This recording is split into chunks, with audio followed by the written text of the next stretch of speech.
Hey everybody, welcome back to Snark Bait. I'm Sophie. I'm Christy. How are you doing, Sophie? Good. I love so we just recorded a couple ads, and for every ad, we use like a different Zoom link. So we hop in one and then we jump to the other. And Christy was in a different shirt for every single ad that we just recorded. And when I tell you that there may be 2 seconds between hopping into the next Zoom link, I don't understand what just happened with your Wait. shirt situation. Okay, you guys, I am not on my normal setup. If you guys see us on video or on Reels at Snarkbait Pod, I'm in Houston and I brought very limited clothing. And first of all, this should be my dark energy object. I'm skipping a bit ahead, but I hate wearing plain clothes. We talk about this all the time. Like plain Yeah. clothes are for the plane. Do not bring Yeah. them in Oh here. my God, no. They go straight into like the dirty pile when you land. Exactly. Yeah. So I wasn't smart enough to bring like a sweatshirt, and it's kind of cold in this hotel room. So I was like, okay, I'll wear this sweatshirt that I wore on the plane. But then I was like, well, first when I started FaceTiming you, I was like, oh, I'm wearing my sleep shirt. Like I didn't even realize to change. So I went into the plane, the plane sweatshirt. And last night, my best friend Michelle picked me and my other best friend up, Angie, from the airport, and we got pho, and it smelled like pho, and I was grossed out. So then I took it off, and then I hurried and buttoned up. It's not even buttoned, Sophie. Like, but you guys only see it's party on the top. It's literally half of it is not buttoned. So it was like chaotic, and Sophie was like, "Oh, again, hashtag Hydrogate," which we totally dealt with, and it's totally fine now. Oh, yeah, you guys, thank you for all the suggestions about Hydrogate, by the way. Thank you so much. We figured the merch company was very, very, very kind about fixing it and making it right. So we didn't have to go scorched earth or anything. They did an amazing job, and we're so excited to continue working with them. Yes, yes. But Sophie texted me this morning and she goes, "Hey, got a lot on my to-do list this morning. I'm schlepping a couple boxes downstairs. Do you mind if we start at about a quarter past?" I was like, "Oh yeah, no, that's totally fine." So, so I went to go grab some breakfast, some continental breakfast outside. Don't get me fucking started on this hotel, man. I booked 2 rooms for me and just my friend. It was a disaster last night. We got in at like midnight. That's a story What for another happened? day. No, tell it now. What happened? Basically, I booked the hotels for me and my friend, and I booked a suite because it's me, my friend Angie, and then another girlfriend of mine, Sarah, is coming and meeting us on Saturday. So I was like, we'll just get the suite as long as we have 2 beds. There's no 2 queens. So I was like, we'll get the king, then we'll get the sofa bed. So we arrive, and I get to the lobby, whatever, we check in. He goes, oh, here's your room, whatever. Me and Angie go up. And then I'm like, I could have sworn I got 2 queen rooms. Like, I didn't remember. So I check my confirmation email. It's like 2 rooms. So I go downstairs. I'm like, sir, did I get 2 rooms? And he goes, no, you didn't. And I was like, no, but like, look at my phone. I see 2 rooms. So he looks at the thing. He's like, oh, you're right. You do have 2 rooms. Okay. And I was like, well, can I get a refund? I don't need 2 rooms. This was an error. He goes, well, you bought the non-refundable deposit for like the lower rate. So basically me and my friend are spending like almost $800 to fucking sit in Houston per person. Oh my God. No, it was a disaster. And then I go into this room. It's creepy. Like, it's really weird. I didn't even sleep here last night. I texted Angie and I go, dude, this hotel room is creepy. Wait, what's creepy about it? It's like a Fairfield Inn and Suites. Like, it's not a bad chain. Like, we're not, it's fine. But Angie was like, dude, I'm scared too. So I went upstairs and slept with her last night because I was so, like, it's unnerving. It just, I don't know. It was weird noises.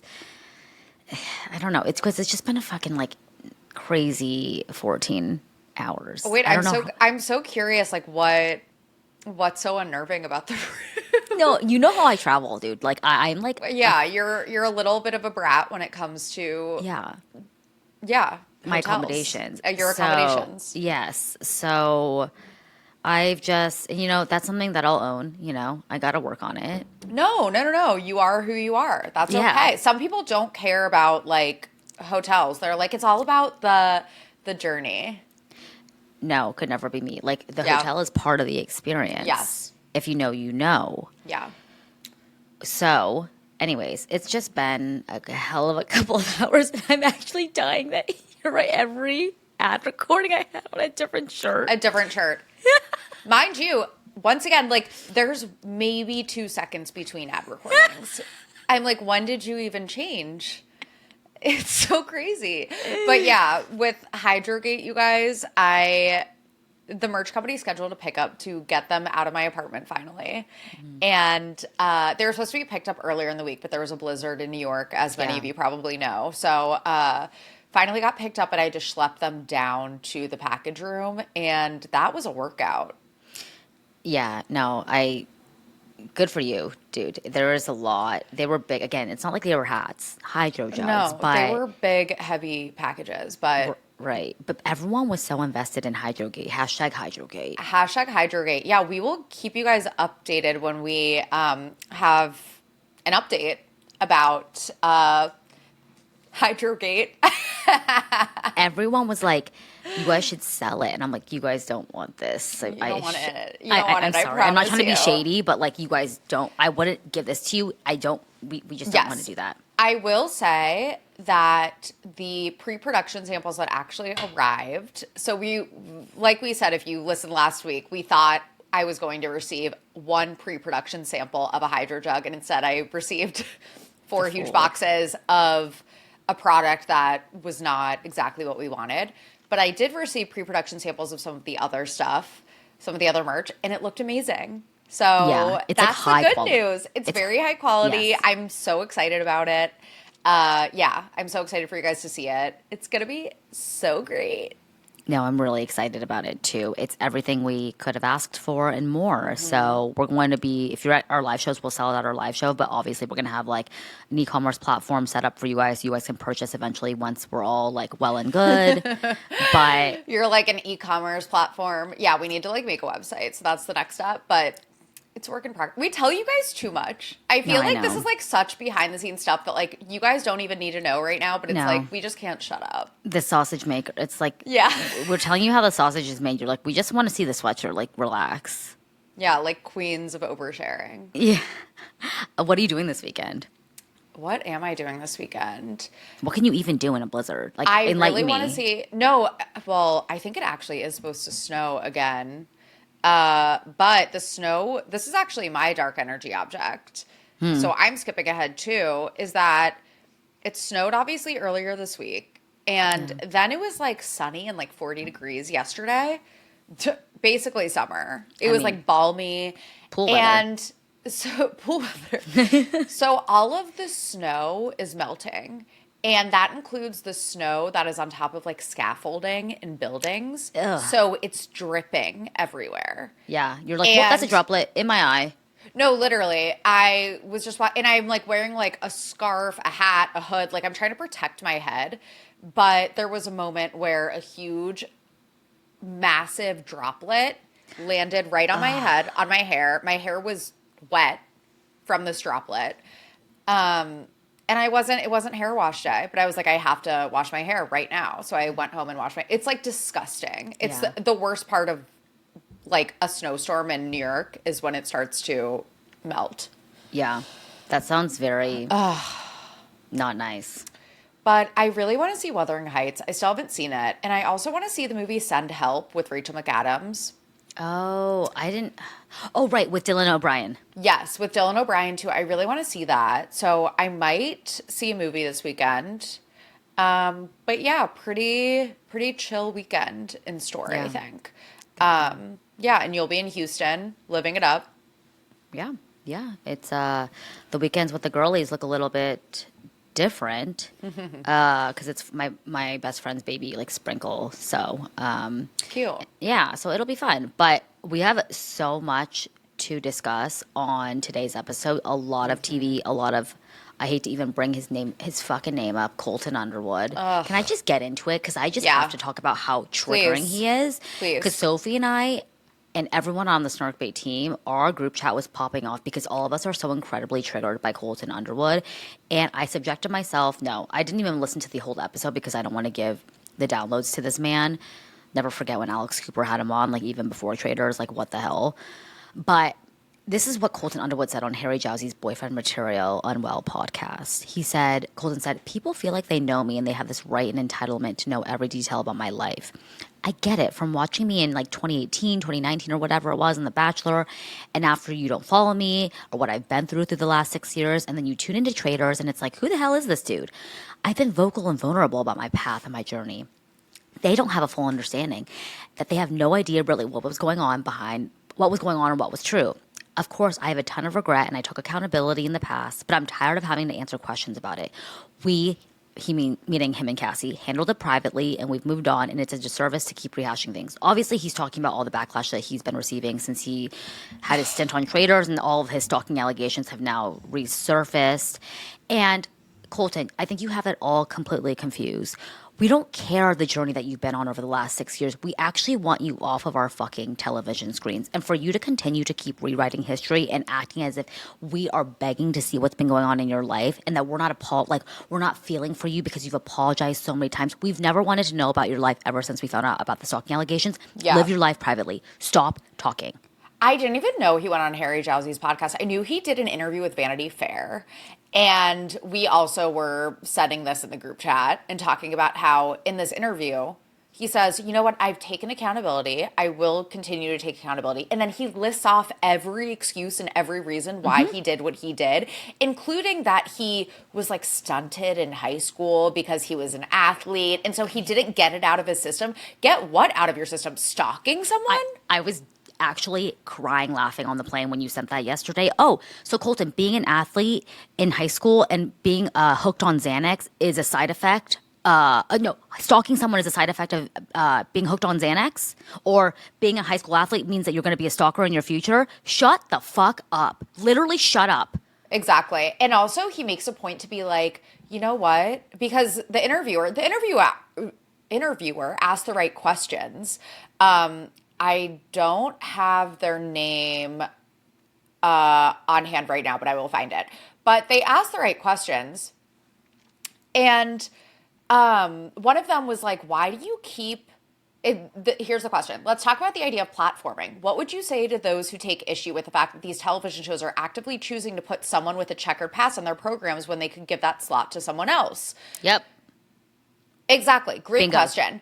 And Colton basically says, you know what? Like, I feel like instead of hiding who I am, I'm actually helping people. Helping people? Helping people. He goes, I love the entertainment industry. I love representing same-sex couples who want to have kids. Having some of my gay friends reach out and be like, it was so cool to watch you grab Rob's backpack on the Traitors. I don't even remember him grabbing Rob's backpack. What does that even mean? Like, that representation on television was epic to see from a gay man. Oftentimes we have to shrink ourselves when we enter these masculine spaces, and the fact that you like put your chest out was really cool to see. What gets me to show up every single day is the lives that I've saved. I say that because I've received messages from people across not only our country, but like because of Netflix, the world, saying, I didn't see a path out. I didn't know what my life was, but watching your story and watching what you went through helped me come out and saved my life. He's basically saying, I have literally saved people's lives by being on TV. We were talking about this, and Olivia brought up a good point when we were chatting. She goes, he's actually done far more harm to the LGBTQ community than good, one would argue. And I said this on a TikTok that kind of went viral, but I basically said, the fact that he went on national television, convincing himself from his point of view, he said, during that time when I was The Bachelor, I was trying to convince myself I was straight. I knew deep down I was gay, but I was trying to like pray the gay away, so to speak. Or if I get on this reality television show. He called it like his own weird version of conversion therapy. Conversion therapy, right. Again, I still don't. I get it's like a vapid TV show, but I will say it's still not fair that all these women took pauses on their life to date this man. Whether they were there for the right reasons is not really relevant. I do think it's duplicitous for him to go on a TV show, posture as a straight man, to convert himself basically as a straight man. I don't think that's okay, and I think that you are a duplicitous person. Like, I'm sorry if that's controversial. I do think that it's horrible that he did that. He admitted in this Vanity Fair interview that he, that when he was on The Bachelor, his whole shtick was that he was a virgin. He was like, I hated that. But he also wasn't a virgin when it came to sexual encounters with men. Oh, so really? He admits in this Vanity Fair interview that he had sexual encounters with men before being on The Bachelor. Yeah, I mean, I guess that that doesn't surprise me. I didn't realize that tidbit. But to me, it's like, it takes a certain type of person to go on national television and lie to women, innocent women, by the way, that come on this show to take pauses in their life. And he claims, I was trying to convince myself I was closeted. It was a really hard time in my life. But again, people do argue, well, you did know that you weren't straight. So it's like, he's saying one thing, I think, in retrospect, no, I was trying to convince myself that I was straight. But other people like Christy, like you, are saying he knew that he wasn't straight and he was lying to everyone. And there's plenty of gay men in the closet that don't go on national television to find a female partner. Like, I don't know. I just don't like that argument of like, well, I was just trying to convince myself. No. You were how old at that time? You knew exactly what you were doing. I think he is a very scary individual. I don't think he's scary for what he did of really going on the show. I just think that's like, he's a liar. But I think that he is a scary individual for what he did to Cassie, and the fact that he blamed it in the Vanity Fair article on him being hooked on drugs, prescription drugs, on Xanax. Yeah. That's you not taking accountability. Not taking any accountability. He blamed it on his stunted childhood, from being an athlete when he was younger, from being on drugs, from being closeted. And it was like a dark time in his life. Even on the Traitors reunion, he was like, it was the darkest time in my life. And it's like, what about the woman you were stalking? Right. It's not about you. Yeah. How was it for her? Like, he blamed it on so many things in this interview. It's actually insane. He's like, it was insane right now. It's insane right now. He was like, this was my last, like, basically saying I was so desperate. If I couldn't get Cassie to love me, then I was going to end my life.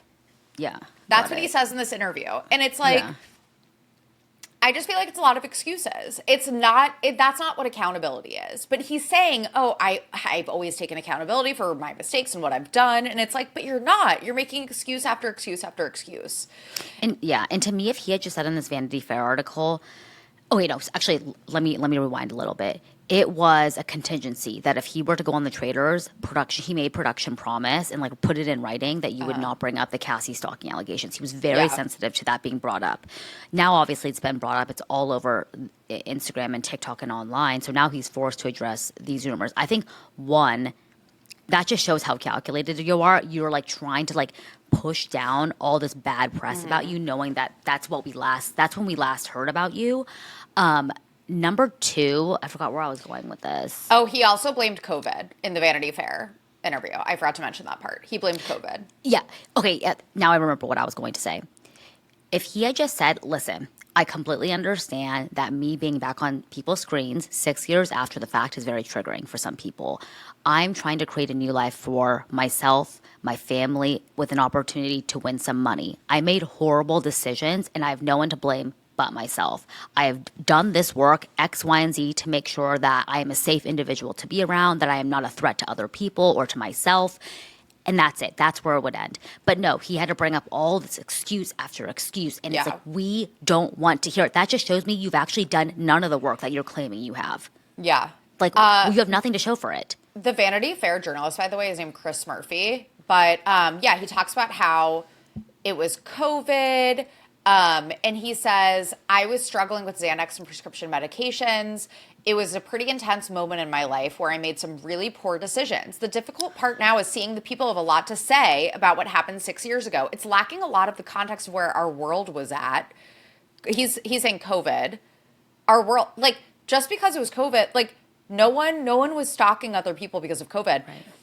But also where I was at, the state of mind that I was in, the pressures and the threats that I was going through, I will always take accountability. I will always own mistakes that I made. But you're not taking accountability because there's a but afterwards. There's a but, right. But everything that you're seeing on social media, these videos, these people have a lot to say, is not correct. He's still not taking accountability. What about it is not correct, Colton? Did you not get a temporary, did Cassie not file a temporary restraining order against you? You put a tracking device on her car? Did you not put a tracking device on your car? Were you not loitering outside of her home in Huntington Beach at 2 a.m., scaring her family? Stalking her family members, sending fake threats to himself to convince her that it was someone else? Tell us, Colton, what exactly is not true? Let us know. Please provide receipts because I'm actually curious from your point of view. What is it that we're getting wrong? It's like the amount. That's what's so frustrating. It's like the facts are the facts. Yes. And the amount of excuses is not like, I feel like he's still trying to convince people, well, like, you would do this too if you were in my position. It's like, no, we wouldn't.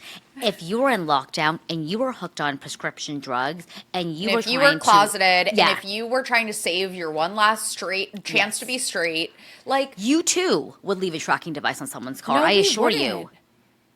So No, he insane. he triggers me beyond belief. I don't ever want to see him on my television screen.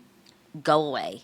And I'm It so was- glad that no one bought his rebrand Yeah. when he got on the Traitors. It was such a bad decision on his management's part to put him on the Completely. Traitors because he wasn't like a household name. Like, people who watch The Bachelor knew about him, but The Traitors is one of the biggest shows in the country. If not like the biggest show, honestly. Like, I'm not exaggerating. Everyone, I like go to restaurants now and I hear people talking about the Traitors at the table next to me. Like, Yeah. No. it's pervasive.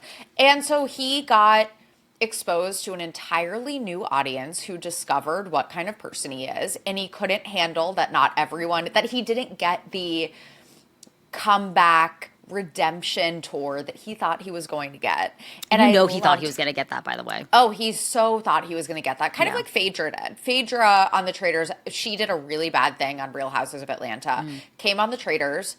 Everyone loved her. It fully worked for her, rehabbing her image. Sandoval too, I think. Sandoval too. Like, Yeah. it works sometimes. It did not work for him.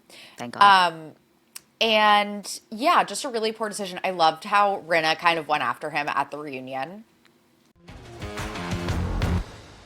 As you guys know, Christy and I are both proud aunties. And for as long as I can remember, my nephew Miles loves to eat Little Spoon. They've been such a staple in my sister's house since he was a baby. They're also the kind of meals and snacks that you want to steal from the child. So just a heads up, because they just look so good. Miles is almost 3 and he loves the Little Spoon plates. They're heat and eat meals with superfoods and hidden veggies, perfect for picky eaters and getting mealtime on the table in minutes. His favorite and my favorite are the mini pancake puffs with chicken, vegetable, maple sausage, and sweet potato, along with the mac and cheese with invisible butternut squash and carrots. I'm getting hungry just thinking about it. Little Spoon also has the best snacks for when your toddler is on the go. Miles loves the puffs. They're organic, made with simple ingredients, and easy for his cute, chubby little hands to grasp, supporting oral motor development while adding a nutrition boost. Love that. With 100 plus ingredients banned across the board, you don't have to overthink labels or second guess what you're serving. It's already been thought through for you, and that confidence makes all the difference for parents and aunties like me everywhere. Feeding the kids doesn't have to be complicated. Little Spoon makes it easy with real, nutritionally balanced meals and snacks designed for every stage. It shows up ready to go, takes the pressure off, and somehow still gets devoured, veggies and all. No artificial dyes, flavors, or sweeteners either. And you know what? That's a win any parent will take every time. Get 30% off your first online order at littlespoon.com/snark with code SNARK. That's LITTLESPOON.com/snark with code SNARK for 30% off your first order. But yeah, wait, do you want to talk about the Traitors finale really fast? I think that's a good dovetail into the finale. I have not watched the reunion yet, but I did watch the finale. So, spoiler alert, if you haven't watched it, which hopefully you have by now because it's now 5 days later, Rob won, which we all kind of predicted. If you watch Traitors UK season 2, it is very reminiscent of Harry and Molly, where Harry, the traitor, goes to the end with faithful Molly, who he's really, really, really tight with. She's convinced that he's a traitor, or that he's a faithful, and is shocked and appalled when he says, "I'm a traitor, gotcha." And that's basically what happened with Rob and Maura. But I'm sorry, I don't feel bad for Maura. I'm No. sorry, I don't. Like, at the reunion, she was really hard on herself and being like, I can't do her accent like you can. Do I her haven't watched accent. it. Rob, you really got me. No. I don't even know what this. Now, this is like British, Australian, and Irish. I'm so it's a throwaway stupid. vote. So stupid, Rob. It's a Yeah. throwaway vote. But no, I don't feel badly for Mara. I feel badly for Eric. I felt bad for Eric. He looked like he was going to cry. When he said at the end, Sophie, when he goes, to me, like, relationships are greater than this, I would never do this to someone. And I believe him. I believe him, but I also don't think he needs money. And I actually think that Rob was like, I need the money. Like, I'm from like small town Alabama. He's like, I just want to like find a nice girl, have kids running around, buy a farm, live off the grid. Live off a I'm quiet like, life. okay, Yeah. America's sweetheart. Like, he knows exactly what to say. But I want to double click on that actually. Because he said, you know what, this money is life changing. To me, I'm like, you're one of the most successful people to come out of Love Island season 6. This is like a brand deal for you, I'm assuming. Like, this is your brand deal with DoorDash. Honestly, you're right. You're Like, right. what do you mean you need this money? Like, I'm He not saying it's not. already It's obviously a lot of money, but like, he he can make already this had easily. 1 million followers, like going into the Traitors. And this only like increases his stock, his value in the influencer space. I mean, he's on the name on everyone's lips. Yeah, he's America's sweetheart. I do think that he made a good point when he was like, would you give $100,000 to someone you met 3 weeks ago? Thank you. In terms of, yeah, I'm going to screw over Eric. I want that 100K for myself. I'm not going to split that with someone that I barely know. I just felt bad for Eric. He didn't see it coming. No, he didn't. When Alan threw the pouch in and it turned red for Rob, Eric's face. I know, and I was watching it with my friends, and one of my friends was like, "Why do you want the Traitors to win? Are you psychotic?" I was like, "Dude, it's completely deserved." Yeah, oh my God. And I find myself a lot of the time rooting for the faithfuls because they're working at such a disadvantage. So it's kind of like rooting for the underdog when you watch the Traitors, rooting Yeah. for the faithfuls. Like, I usually do root for the faithfuls. This time I was like, Rob, no one deserves to win except Rob. Even like Tara and Johnny, who figured it out at the end, it was like too little too late. You already Yes. screwed over Natalie. Yep. You had your chance, and it's Yep. just, it's too late now. Like, no one deserved to win other than Rob. So like, I of course was rooting for him. Yeah, I think it was completely earned. And I came across this clip on TikTok of all of the contestants right before the reunion, and the interviewer was saying, "Who did you want to win the Traitors?" Like after you left the castle, and I would say like 75% of them said Rob. Yeah. Like everyone was respected the game. Even Natalie was like, the Yeah. second I left that castle and I found out it was Rob, I was like, he's gonna take it home and I want him to win. Yeah, Natalie was like, fuck you, faithfuls. And Yes. her like little exit interview where they show her who the Traitors are. And I was like, yeah, that's right. Fuck the Yeah. faithfuls, these dumbasses. Okay, should we talk about Southern Yes. Charm next? Oh my god.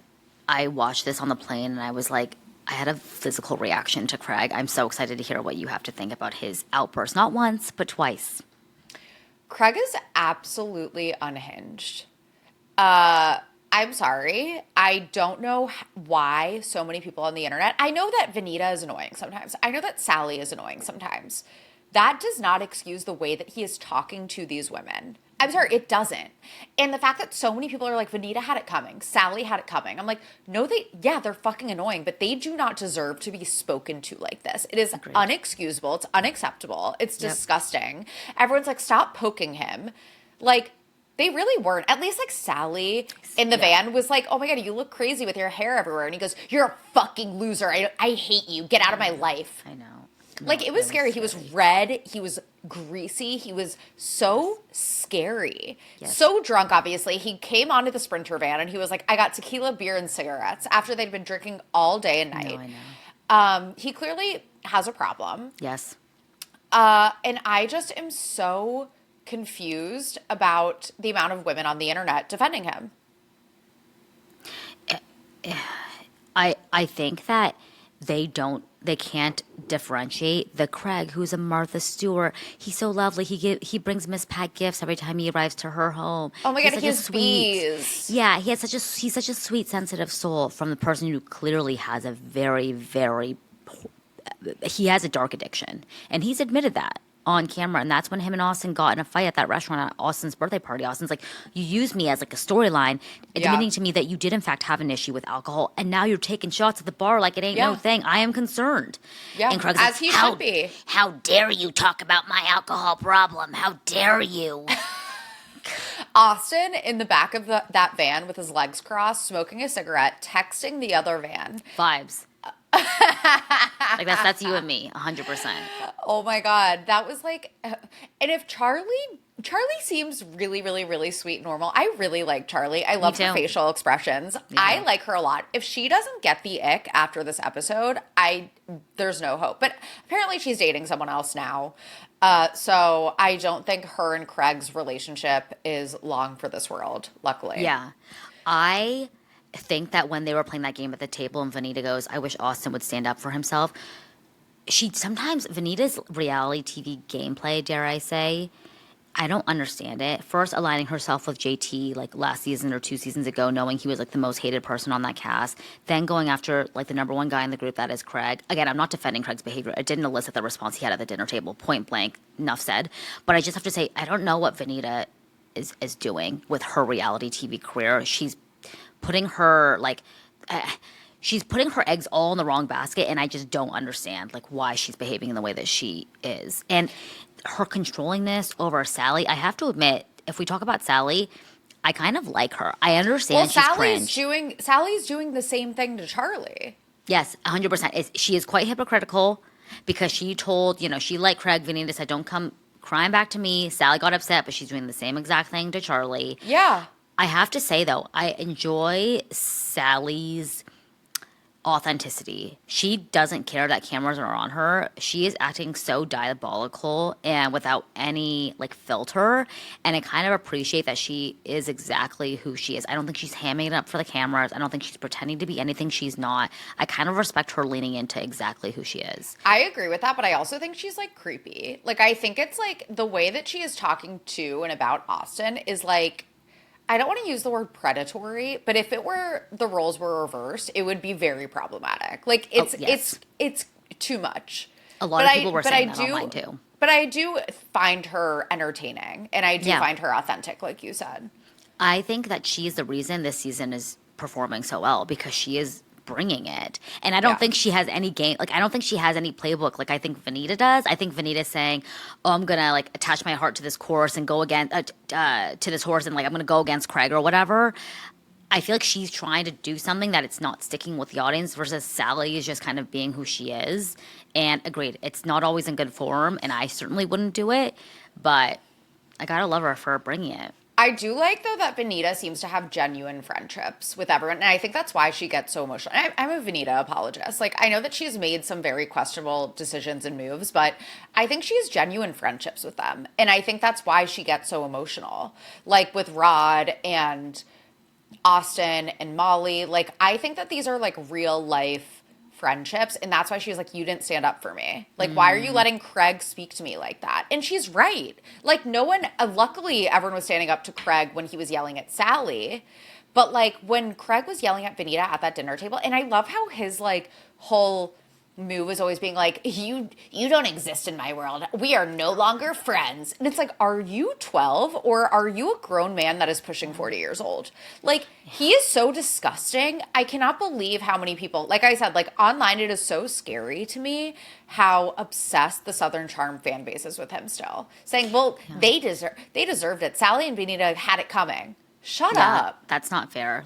Them being annoying doesn't allow that behavior. Period. Yeah. And I have to say that Craig, when he said to Vanita, you don't even exist in my world, those are fighting words. That actually made my heart break for Vanita because you, in my mind, would he have said that to Sally? No. To me, there is certainly unconscious bias going on there. And I think I 100% agree that felt like a microaggression. Yes, it was a microaggression, and even the way he was going off on Sally, it didn't feel. It was aggressive. It felt physically like he was in her face, but the words he was using with Vanita were emotionally damaging to someone, in my opinion. Horrible. They were both awful, obviously, but I think just the way he spoke to Vanita, you don't even exist in my world. You don't even know me. I don't even know you. It's almost as if you're not even relevant for me to speak to, and that was tough for me to watch. That is how it felt. It was you're not even a main character on this show is how it felt. He's such a fucking asshole. I genuinely, I know I keep saying this, I just cannot wrap my head around the fact that people still think that he's attractive. Watching the show, they're like, Craig, what a movie star. What are we watching the same person? He has struggled with the same thing season after season, and it has never gotten better. And I think with Paige, he was able to kind of like, there was a bit of like a mask there because he was with Paige and she kind of set him straight. But I think the second that she left, he's reverting back to his old ways. He's not satisfied with himself. There's something there. I don't know. It's really scary to watch, and it's always men on Bravo. It's never the women. They're always like picking up the pieces, trying to make themselves a better person, and it comes back to like Jax Taylor, Tom Sandoval, Craig Conover, It's Shep. just so funny how like they're all morphing into, especially Craig. I feel like we've always had Shep is morphing into Thomas Ravenel, but Craig, the way that he was yelling at women this episode was so Thomas Ravenel coded. It reminded me of Thomas Ravenel yelling at Chelsea on the boat. Yep. With Exactly what I was. Ashley. That's exactly what I was thinking of. I agree. It had the same level of aggression for sure. Yeah, like it was scary. It was Yes. genuinely frightening and Yes. alarming to me, and I felt scared for Yeah. the women around him. I Yeah. feel like if Charlie did not feel icked out by him or afraid of him in that moment, I would be shocked. Yeah. I think Charlie seems like a smart girl who has like good emotional intelligence. I do feel like she's going to catch up very soon. I really hope, because I do like her as well. So. I really hope so. She seems very genuine. Like, I really like her. Yeah. Okay, speaking of Bravo, can we get into Summer House? Yes. Oh my God, I feel like we were also on opposing sides about this. Between We were. Jesse We were versus, having like a little debate in our group chat about this. Okay, you guys know that I hate Jesse Solomon. I've been making it known. I had to go back into my highlight reel on Instagram, celebs I hate. Obviously, Chase Stokes. Her highlight, that's called Celebs I Hate. Yeah, it's literally Very just like normal. Chase. Just your average Instagram highlight. You know, Other people are like Saint Tropez, Like- Barcelona, like outfits, out like OTDs, fallen links, NYC. links. Mine is just, there's only one highlight on my Instagram. It's just celebs I hate. And it's literally just comprised of Chase Stokes and Jesse. Okay. And Oh my I mean, God. I don't even need to explain the Chase Stokes. Okay. I No, don't have the yeah, time, energy, that- or capacity for that today. That okay? goes without explanation. Yeah. But Jesse Solomon has always triggered me in a way that I cannot explain. But I think the way that he is coming on so aggressively towards Sierra, he's always been very flirtatious to all the women in the house. I think the first thing that I want to address is how aggressive he's coming for Sierra this season. And I'm unclear if this is his like storyline that he's trying to ham up for the cameras, trying to create this love triangle. And the two of them are both playing into it. But I found it incredibly, incredibly disrespectful that when he was in the bed spooning with Sierra with Mia, 2 inches from him saying, Gross. I think I'm going to get a boner with this like gross mouth and his like 59 teeth. He's like, I think I'm getting hard. Yeah, it's so Disgusting. And Mia's like, I could see the disgust in her face. Please don't. He's using the bed bug thing as an excuse to be creepy with Sierra, like putting his head on her boobs and spooning with her. And I do think part of her is into it. Is the sky blue? Of course she's Yeah, into it. like she's into it. And that's me a why break. I think, I don't know, the whole West thing. This is where I think, are maybe on opposing sides. Because I do think that it is really gross of Jesse to try to encroach on Sierra and then be like, West, I want to hook up with Sierra. Like basically being like, I'm giving you a heads up that I'm going to try to hook up with Sierra. And West is like, but Sierra and I were so serious. We were boyfriend and girlfriend. It's like, you just spent the past 2 years minimizing your relationship with her and saying you weren't that serious. She needs to get over it. Last summer, you were like, I wish she would hook up with someone else so she would like be over me. And now all of a sudden you were so serious? Like what? It's like a revisionist history. It totally is revisionist history. I agree that he's rewriting it and it's not a good look. I don't know what it is, guys. I can't get rid of Wes. Like, I like Wes. I would queen out with Wes. I feel like he'd be so fun. And Sophie and I were also arguing about when he made that comment to KJ and he goes, hey, you know, are you anxious right now? KJ's like, yeah, a little anxious, whatever. He goes, do you like it when people check in on you like this? I was like, what a king. Like, checking in on his friend, asking, like, if what he needs during time. Yeah, during times of anxiety. And Sophie goes, you fucking kidding me? That was so weird. You thought that was cool? No, I literally think that he is like peak performative white male. Like, no, I love him. I'm sorry. I thought it was genuine. Am guys, I dumb? Let I us thought it know was so what genuine. Let us know what you think of Wes this season. I think that he is so inauthentic, and I posted this also on our Snarkbait Pod Instagram story when I was watching the episode.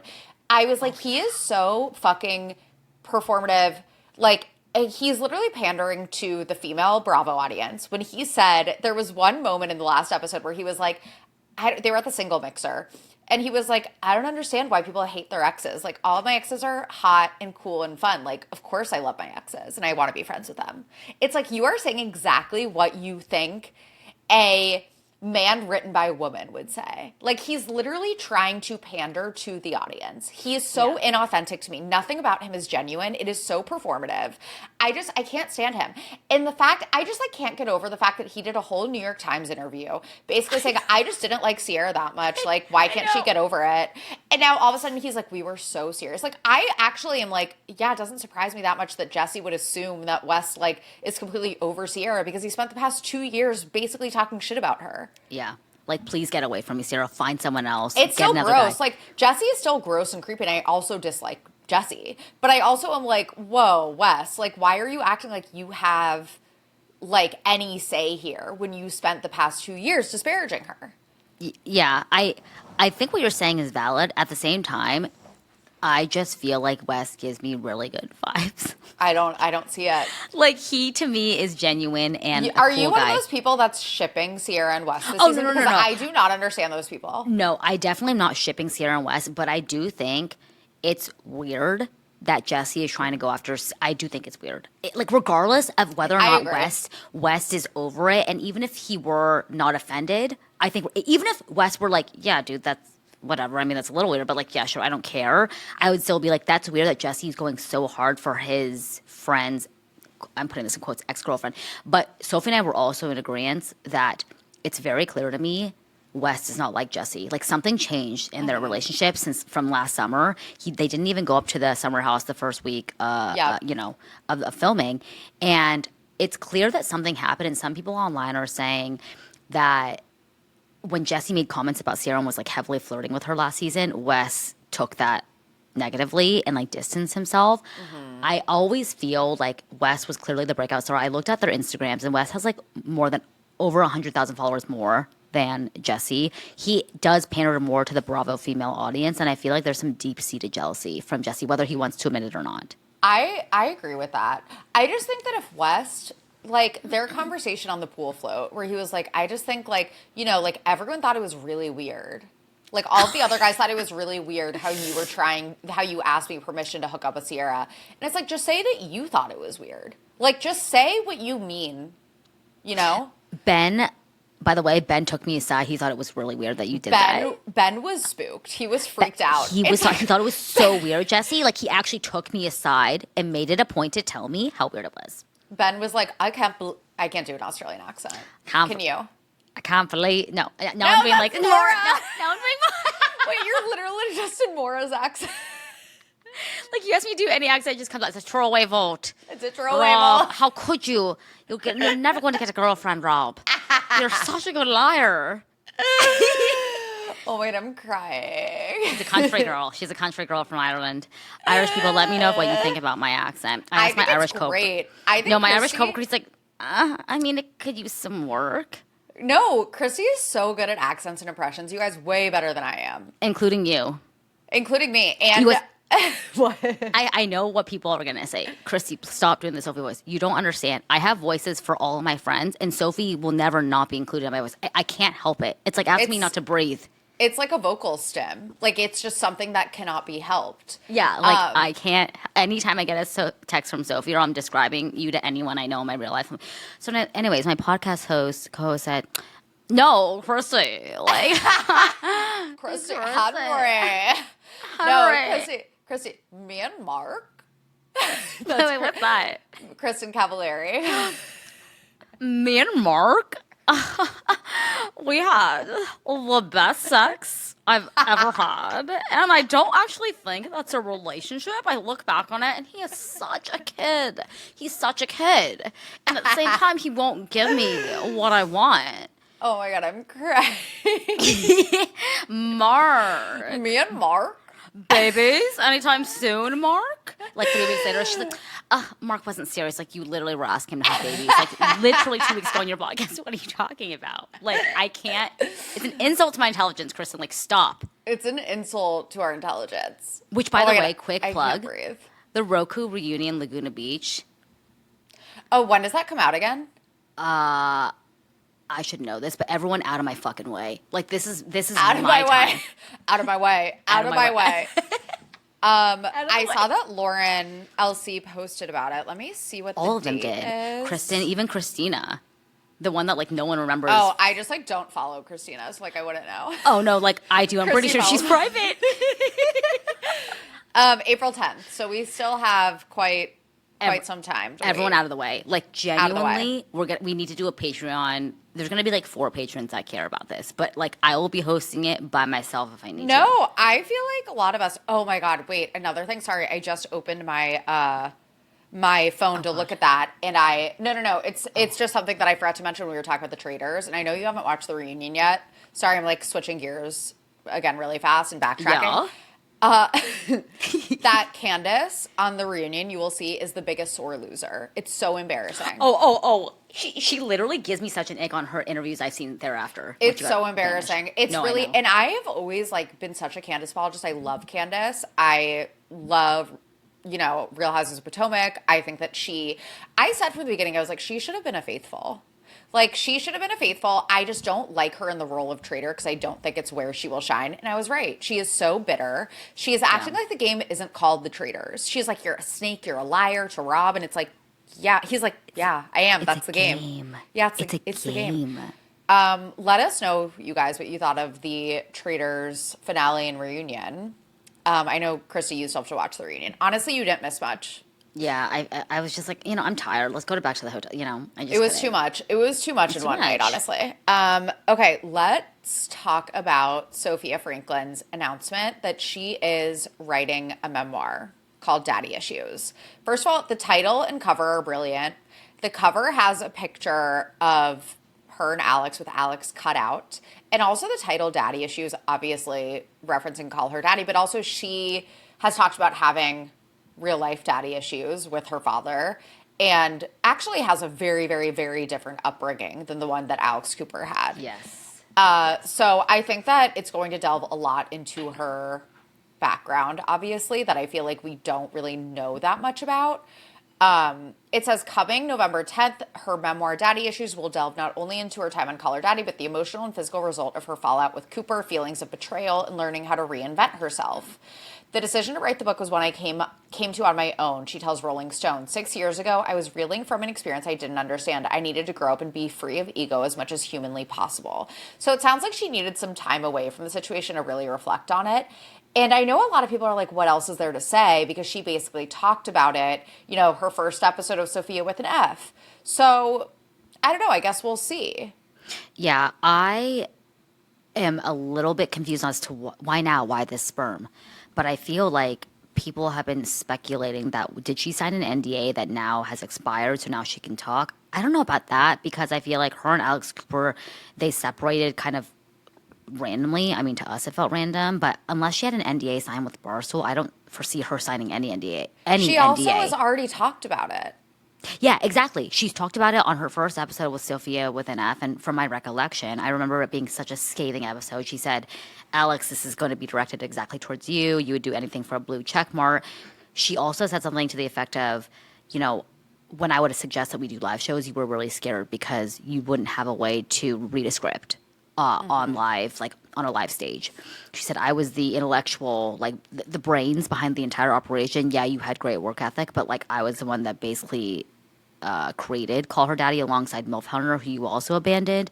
She called her out pretty viciously in that first episode. So I'm hopeful that this memoir will bring to light the issues leading up to them disbanding. Like, that's what I'm curious about.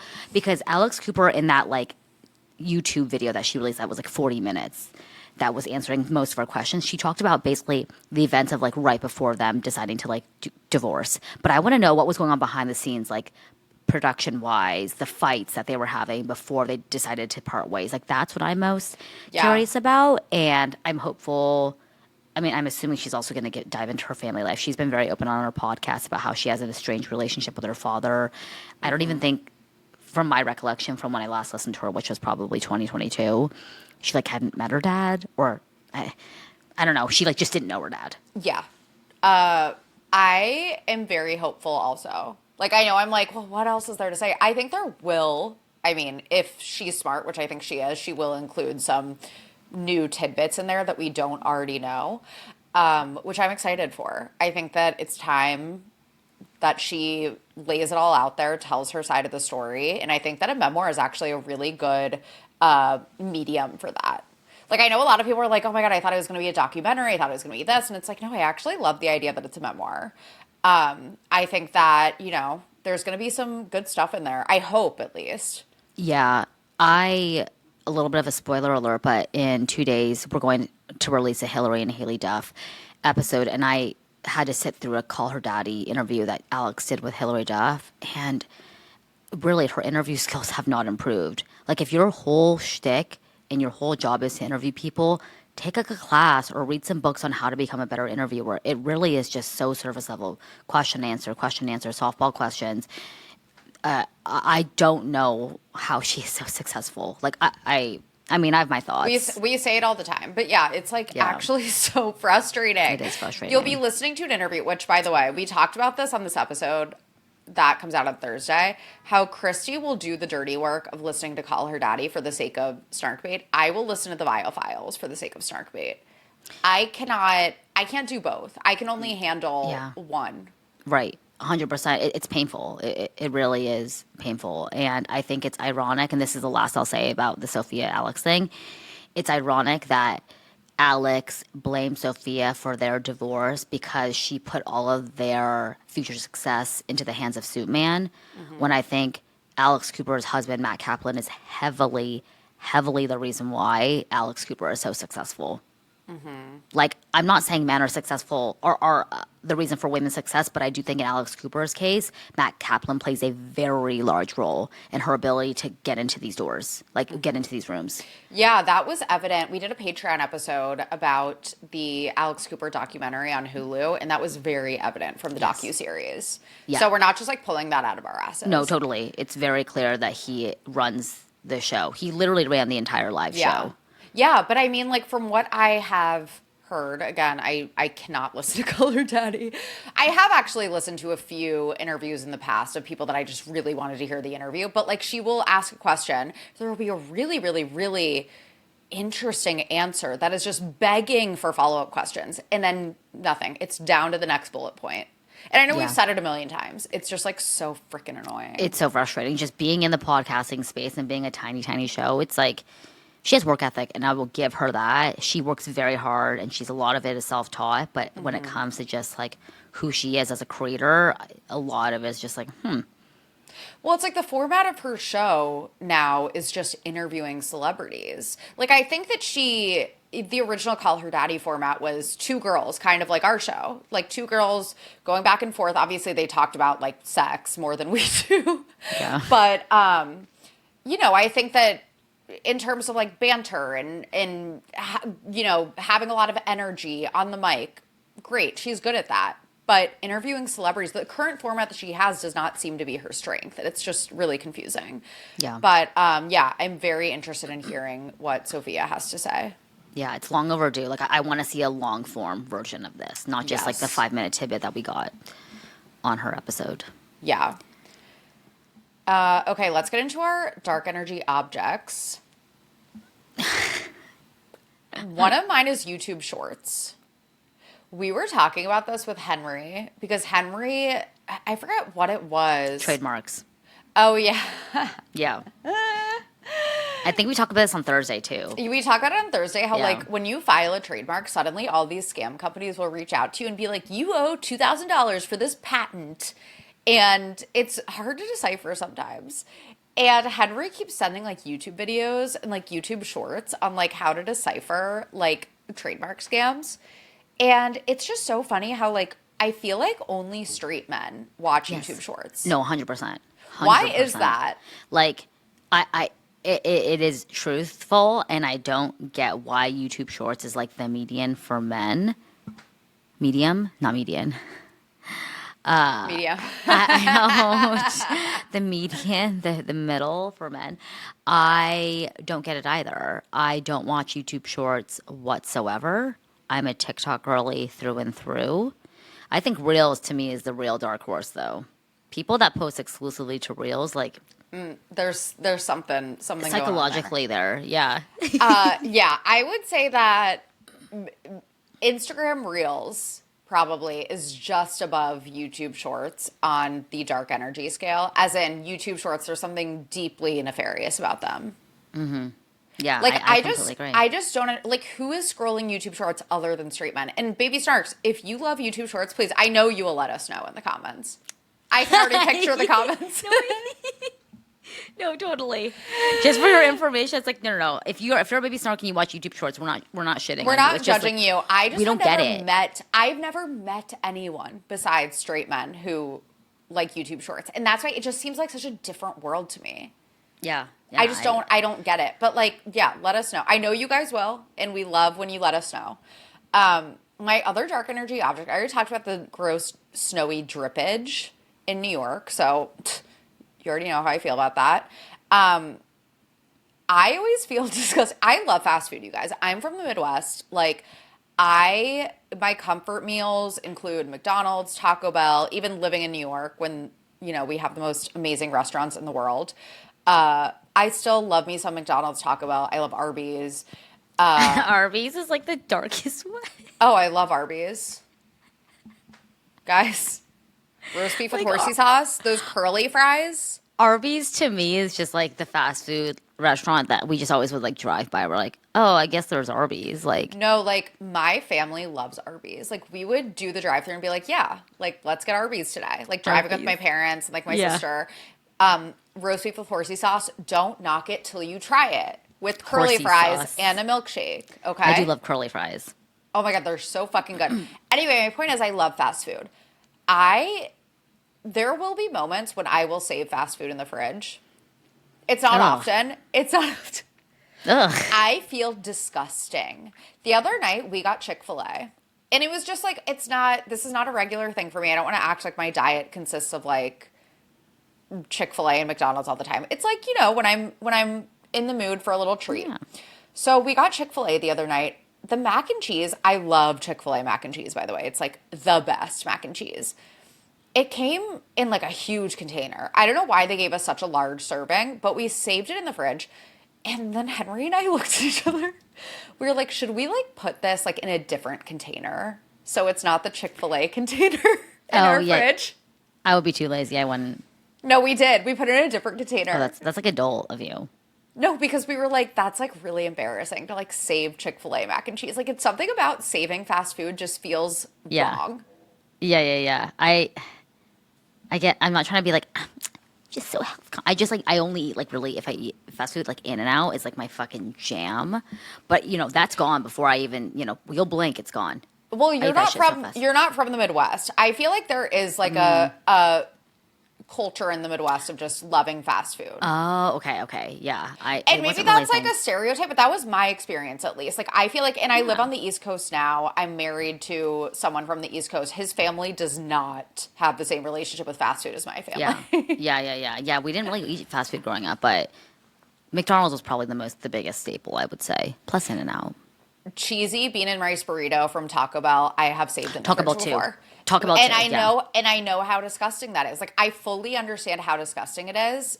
There's something that feels so wrong. Like it just doesn't feel right to save fast food in the fridge. No, that's fair. What's yours? Do you have one? Well, I'm going to be honest. I didn't fill one out because I was so fucking flustered yesterday at the hotel when we got in at midnight, and I had 2 rooms, and one of them was a scary murder room that I'm currently sitting in. So I guess it would be. This sounds so bratty. I'm not even gonna say it. You guys already know. It's this room. I just don't like it. Your hotel room. Like I just don't like it. Okay, no, it's my opinion. You know what's DE is walking around a hotel room in socks, and then the bottom of your socks are black. Oh God. Oh. That's happened to me before. I actually do have like a dark energy object, but you know what? It's not even safe for me to say it. But okay, don't say it. Yeah. Just don't. It's not like bad or like problematic. It's more like some people are fucked, man.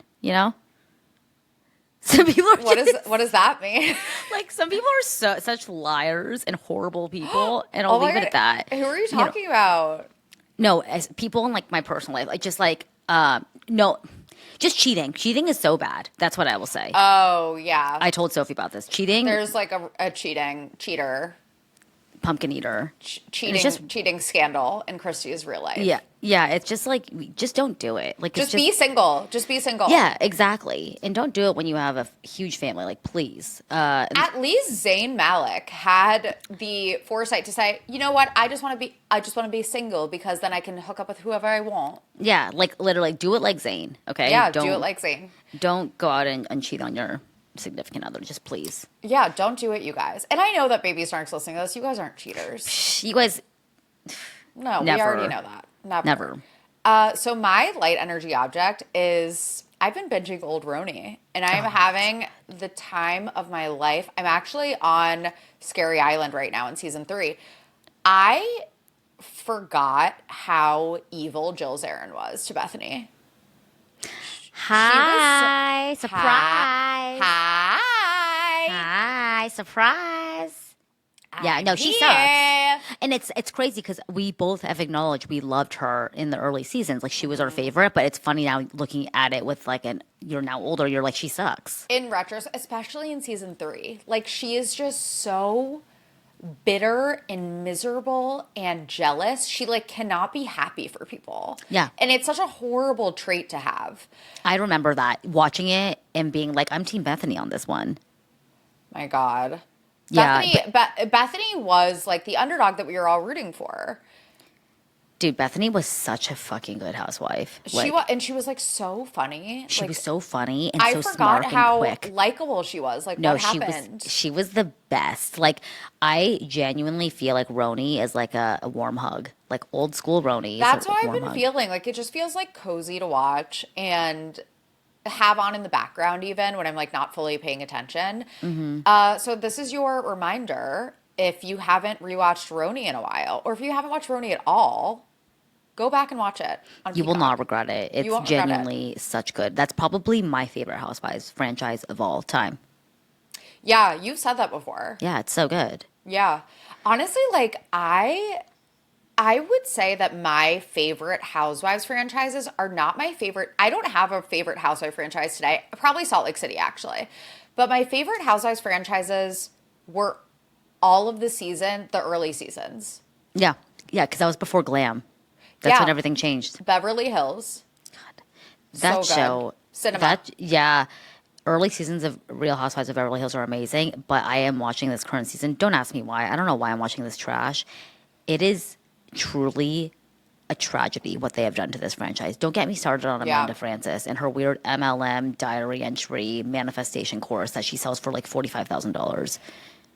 It actually really is weird. tragic. I stopped watching after like 3 episodes, and I was very much enjoying Rachel Zoe, but I was like, I have too much on my plate. She's good.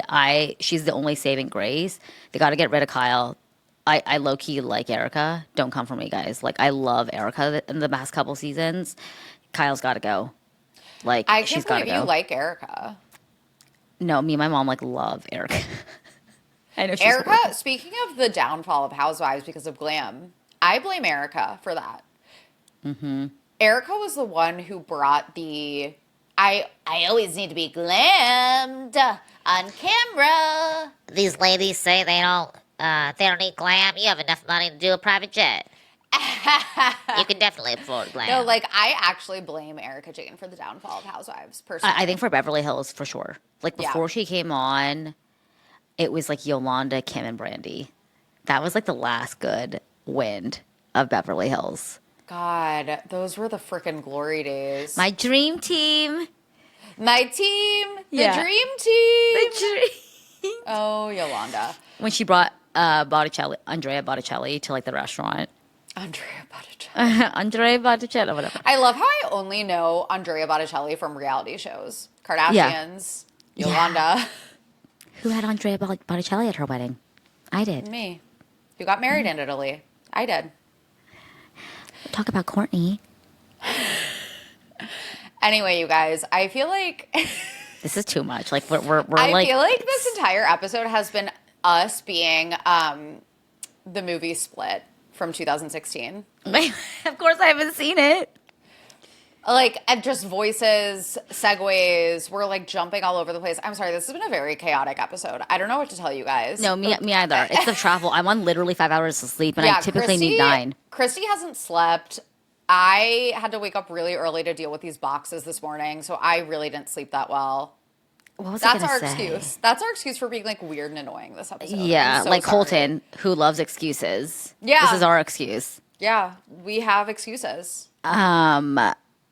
Tomorrow on the Patreon, we are talking true crime about missing young men going missing in ski towns. Yes, and sorry about that mix-up. I know that the patrons, you guys received a notification and saw a description for an episode, and then the episode that actually played was different. And Don't get us. that was a really annoying mix-up on our part. Sorry Yeah. about that. But the episode that ended up going live last week, if you haven't listened to it, was pop culture stories we forgot about. So Kristen Stewart and Robert Pattinson cheating scandal. Lucy Hale's singing career, Jude Law sleeping with the nanny, Lance Armstrong's doping scandal. What are some other ones? Caitlyn Jenner killing someone. Marky Mark. Dude, honestly, that was one of my favorite episodes we recorded. Like, I don't know why. It was good. It was just like so many throwback pop culture stories. So that went live last week. And then tomorrow will be the ski town disappearances that you got notified about but did not play. That's actually going live tomorrow. And then Thursday, like Christy said, is a deep dive into the Hillary and Haley Duff fallout. Let me say, I learned so much this episode. You think you know, but you have no idea. This is the diary of Hillary and Haley Duff. Yeah. Featuring and Christy is very invested. No. Like, this has kept me up at night.